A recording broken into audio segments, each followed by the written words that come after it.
Hey everybody, welcome to Testimony House. We have a brand new YouTube channel where we're filling all of our content up with things that are going to inspire and encourage you. If this is your first time watching here at Testimony House, we have testimonial videos, resource for people who have dealt with addiction. We have all sorts of Bible study teachings, and we want to encourage you to follow us and subscribe to our channel. Hi guys, so if you're watching this, we have watched the first episode of season 2. Very excited, and so we definitely we're gonna like to do more of these. Hopefully each episode. So if you like this stuff, please make sure you like, you share, subscribe, so you can catch all of our opinions, our comments on each of the episodes through season 2. So let's get started. Yeah, so episode 1 of season 2 just aired this past Easter. I watched it. I was very excited. As one of the investors, Kevin, they let us have the first viewing on Saturday. That was an exciting time. Yeah. And we got to watch it with the family on Saturday night. Sunday, Easter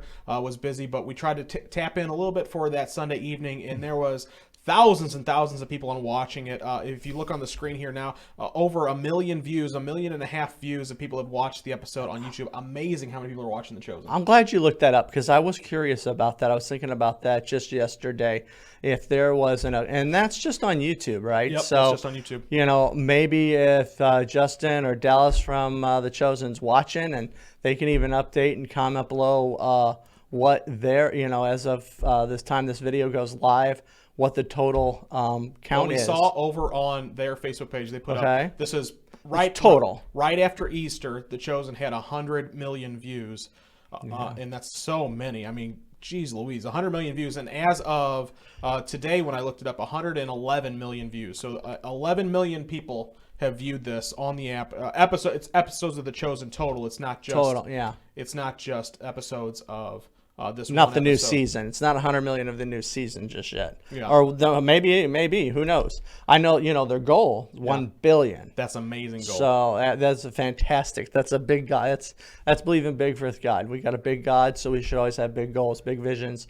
And The Chosen definitely follows that that criteria with 1 billion people to view The Chosen. Amazing episode, season 1. Let's go ahead and play our first clip and talk about some of the things we were seeing on this episode.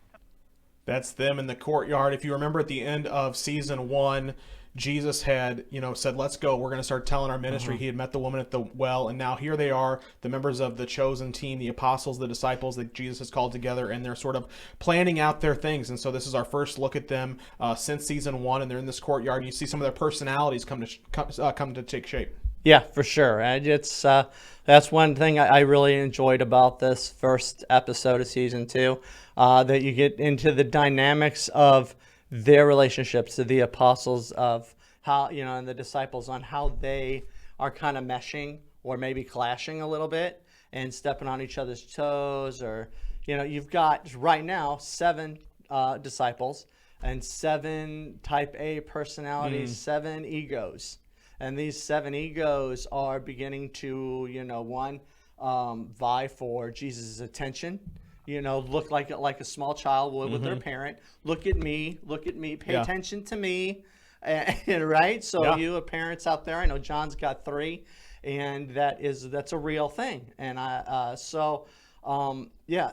not only is it just them being introduced and getting to meet them and understand their backstories, but now Dallas has taken us into this imagine what it was like for these guys to be living with each other and working with each other every day and starting to get on each other's nerves maybe a little bit. And so, I really like that. There's the thing that I like a lot about this show is that it brings the stories of the Bible really off the page. I mean, many of us have watched some sort of programs that, have told the story of the Bible, and we've seen some of this enacted in different ways over the years.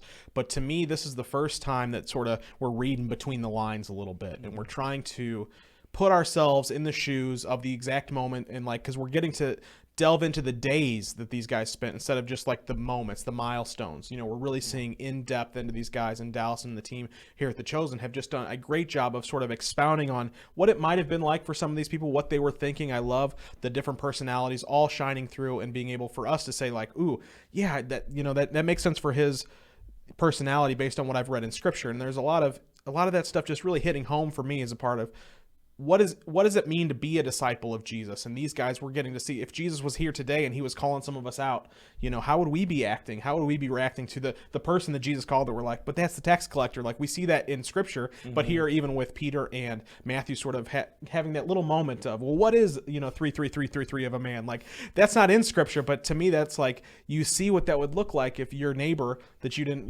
get along with was called by Jesus. And isn't he going to call so many of us in the days ahead? Yeah. Well, I know maybe a lot of you, I grew up Catholic, and I am not anymore. Not, bless the Catholics, bless the Catholic people. A lot of my family are Catholic, and but in that, growing up in that Catholic tradition, the apostles, the disciples are really, they were up there.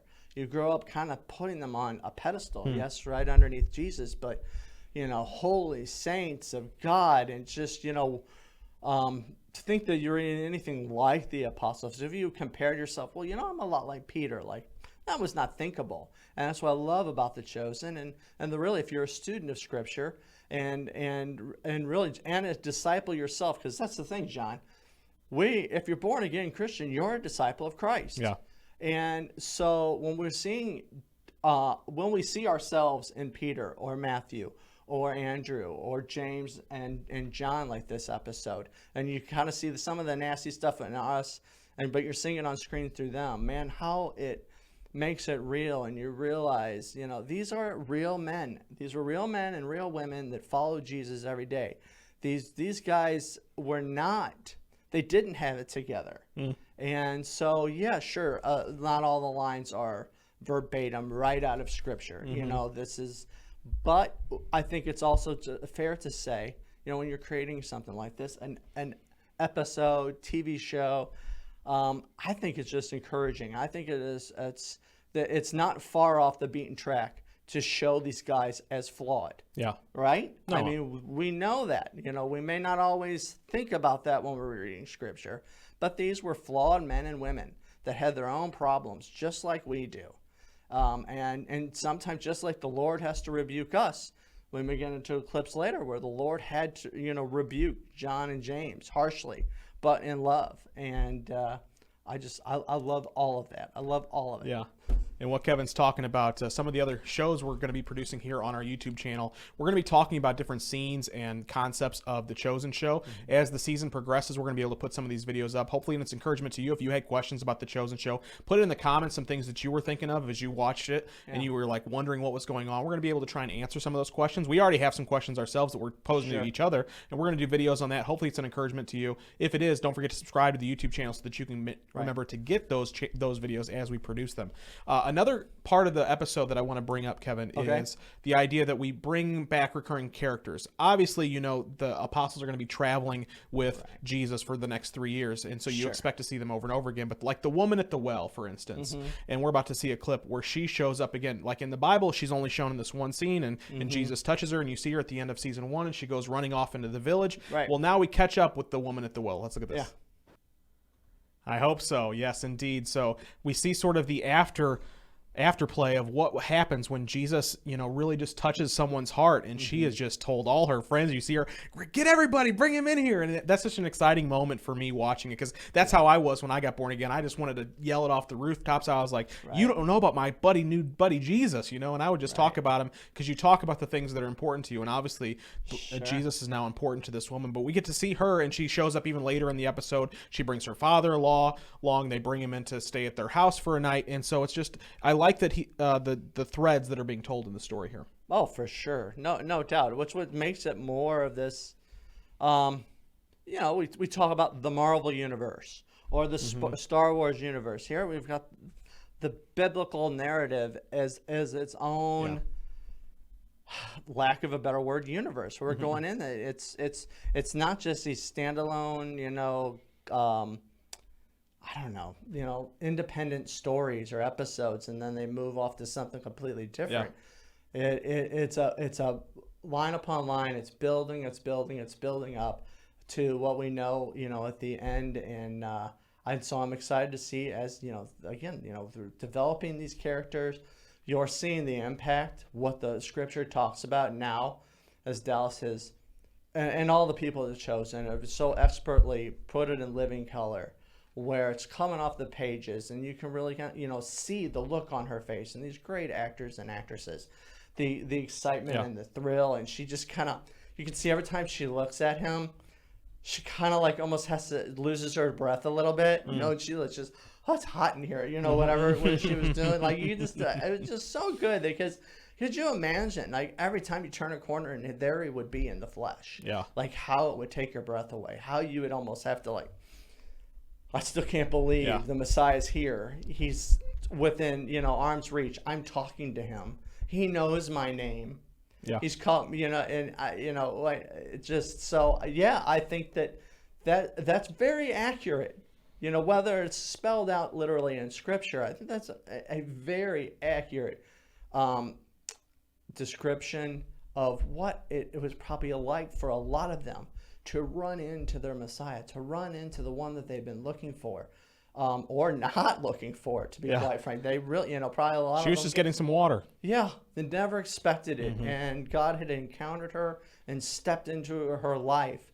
And so, yeah, I love this stuff. A lot of different good scenes. I really love that this episode, maybe more than last season, really helped me get a better understanding of the vision that Dallas and the team of The Chosen really are trying to share. When he kept saying this is the first multi-season thing about the life of Jesus, and for us to be able to see now a little bit what that looks like we're going to see expanded lives into the characters of the Gospels, and we're going to be able to really, like, you can sort of understand it in the first season, but really now that we're seeing some of these characters repeating, like if we had never saw the woman at the well again, I wouldn't have been surprised. Like I would have been like, well, she's only in that one part, and so for me to see her again several times, it really sort of opens up my eyes to what Dallas is trying to produce here and put on the screen for us. So I'm really looking forward to what's coming up next. I want to let everybody know season 2, they've shared this over on their Chosen Facebook page, and if anybody isn't a fan of their fan club too, they're accepting members on their fan club. I'm a part of it. Kevin's a part of it.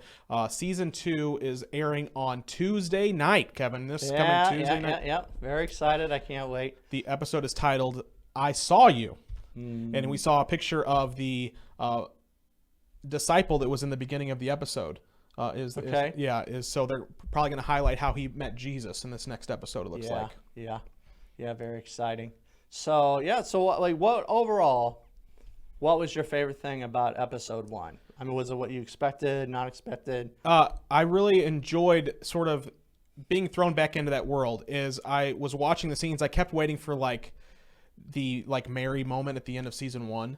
Where he comes and and they have this incredible moment, and Mary gets delivered. Delivered. And so you're like, I'm expecting this moment, but it like that big moment doesn't come, but it's okay for me. Like I was like, no, this is okay. Like this is a long story. I don't need a home run moment. Like a miracle doesn't need to be happen in every single episode for me to still be invested. See a miracle. Yeah, sure. And that's, I guess maybe my point's getting muddied up here, but the idea that you don't need just this home run moment and every single thing, that you can just be excited to see these people again, see where they're at, see the progression, see the conversations they're having, because what it's doing is allowing me to think and explore this universe in my mind more than I maybe expected. It's like you want to see him perform the miracle with the loaves and fishes, you want to see the resurrection, but wait. It's so exciting to think, well, I'm going to see all this stuff in between that now, and sort of put my heart there. Well, that's a very interesting perspective. I was very curious, and so if you guys got any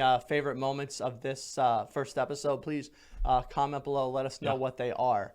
My perspective from yours was just a little bit different. My overall feeling when I watched that whole episode and it was over, the thing that really struck me, and it goes back a little bit of what you're talking about with the woman from the well coming back, and this idea when it was over. This was the first time I really felt like this was a TV show and episode. It very much had the formula and the hallmarks of a TV show that we're used to watching in the secular realm, but in a good way, which I've always been believing for. It wasn't campy. It wasn't this, let's forget about who was in the last episode. We're going to bring in a whole new cast of characters and a whole new story, and we're starting from scratch. Essentially, it felt familiar. The characters were familiar. They're being developed too. Like the woman who saw the wine miracle, now she's back and brought her dad to get permission to follow Jesus. But and here's my favorite part, and I think it's a handoff, an applause to the writers. just anointed that if there was a story within the story. So this episode had a beginning, it had this like tension or this problem, and then it had a resolution at the end that did make you feel good. You were excited. I mean, that last scene, if you haven't seen it, I'm sorry, we probably should say at the beginning. Hey, spoiler alert. I hope that you've watched this episode before watching the review, surely.